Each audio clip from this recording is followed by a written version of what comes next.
Hello, welcome back to Cracking the Cryptic, where, as usual at the weekends, I try and take a look at the Diabolical-rated Sudoku that appears in the Daily Telegraph on Fridays here in the UK. Now, this puzzle, it's quite variable, but the last few weeks I found it a little bit irritating, if I'm very honest, because you can actually solve a lot of it without doing very much at all, just by going through the numbers 1 to 9 methodically, spotting the hidden singles. And in fact, this puzzle is no exception. I was able to get to this position without doing anything. And then once you get to a position like this, in fact, there are so many given numbers and so many cells that have been reduced to just two possible values that you can force a solution very quickly. You don't really have to know any particularly clever techniques here. You can literally just guess, and then within 3 or 4 seconds you'll find a contradiction. So with that moan out of the way, what I wanted to do was to cover a couple of things that we've talked about before, but with a more difficult puzzle. They might help you in that situation. And there's a for example, there's a couple of Y-wings we can see here, and I'm going to add some highlighting after the video. Now, remember, with a Y-wing, I often describe it in our videos as a bent triple, i.e. a series of 3 cells that if they were in a line, it would be quite clear that we were using up 3 candidates. So let's just, in fact, let me just try and change one of the cells here. So if I change this to a 2, 3, and we look at the first 3 open cells in row 2 here, you can see we have the candidates 2, 3 here, 3, 9, and 2, 9. So we would know that the numbers 2, 3, and 9 were somehow occupying these 3 cells. Now, what is a Y-wing? Well, it's just a slightly different version of this. Let's just restore this to 3, 8. But we have to be a little bit careful. So, for example, you may say, well, Simon, isn't there a Y-wing?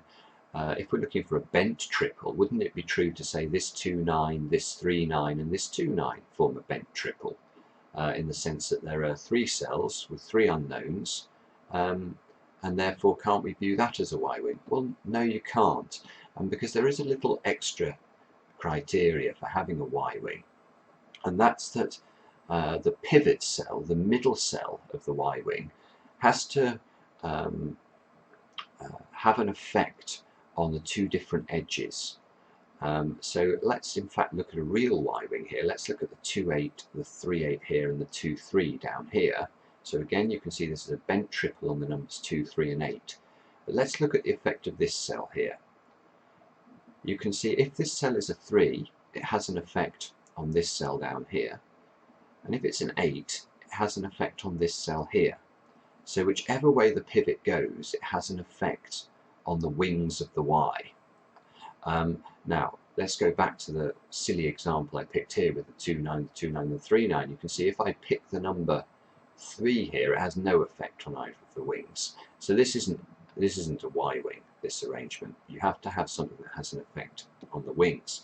Now, just to go back to the real example here, you can see if this is a 3, this forces a 2 here, and if this is an 8, this forces a 2 here.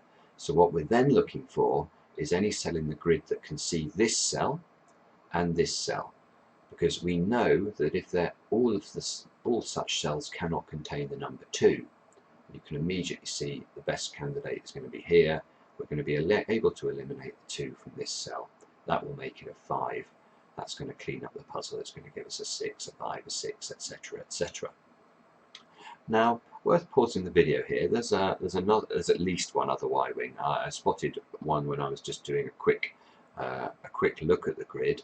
It's in a different position, obviously, and this one looks at the middle chute here. Let's look at this 2, 9 cell here, this 2, 3 cell, and this 3, 9 cell. So again, looking at the pivot cell of the Y-wing, you can see if we pick a 2, it has an effect on this wing of the Y, and if we pick a 3, it has an effect on this wing of the Y. In both cases, the effect is to make the external or the wings are 9. So we're then hunting around the grid to find a cell that sees both this cell and this cell, and we can eliminate a 9 wherever we find such a cell. Well, a good candidate would be this one here. You can see this cell here, therefore cannot contain a 9. This is going to have to be a 3. That's going to give us a 9 down here, and we're off and running again. And the final thing I'll talk about is, it's something that is reasonably easy to spot. I think this is called a W wing. It's a long time since I've looked at the theory around this one, but you can see it in this grid here. What you're looking for when you're looking for a W wing is 2 cells that contain the same 2 candidates. So here I'm looking at this 2, 9 here and this 2, 9 here. So these 2 cells have a relationship. And then what you're looking to do is to find a different 2 cells that have a strong link between them. So what do I mean by that? Well, let's take a look. The best way is to explain it by an example. Let's look at this 2, 3 and this 2, 3 here. You can see that one of these cells has got to be a 2. We don't know which one, but we can say that when one is not a 2, the other is a 2. So that's the very definition of a strong link in Sudoku, is to say if a cell is not something, then another cell is something. So let's look at this, the effect of this 2, 3 option here, if you like. You can see if this one is a 2, that's going to give us a 9 here. If this one is not a 2, this one will be a 2, and that's going to give us a 9 here. So now what we could do is we could look around the grid and try and find cells that could see both this cell and this cell, and we can eliminate a 9 from such a cell, and you can immediately see again this one. This cell cannot contain a 9, so that's going to be a 3. That's going to give us a 2, 3 here, and that's going to unwind the whole solve. So it's not surprising once you get this late in a solve that any sort of form of sophisticated logic breaks the puzzle open and finishes it.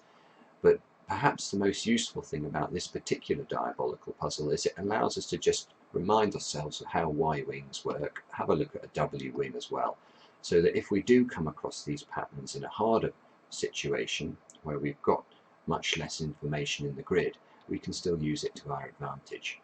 So I hope this is a useful refresher. Thanks for watching. If you enjoy the content, please subscribe to the channel. We really appreciate it. And we'll be back soon with another edition of Cracking the Cryptic.